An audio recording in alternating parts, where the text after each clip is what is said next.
ಹಸುರಿನ ಬನಸಿರಿಗೆ ಒಲಿದು ಸೌಂದರ್ಯ ಸರಸ್ವತಿ ಧಾರೆಗಿಳಿದು ಆಹಾ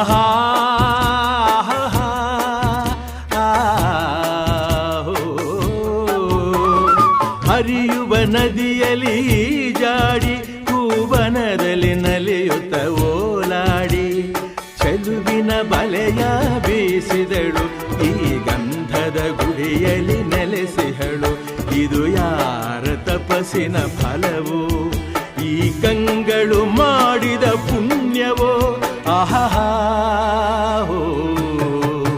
ನಾವಾಡುವ ನುಡಿಯೇ ಕನ್ನಡ ನುಡಿ ನಾವಿರುವ ತಾಣವೇ ಗಂಧದ ಗುಡಿ ಅಂದದ ಗುಡಿ ಗಂಧದ ಗುಡಿ ಚಂದದ ಗುಡಿ ಶ್ರೀಗಂಧದ ಗುಡಿ ಆಹಾ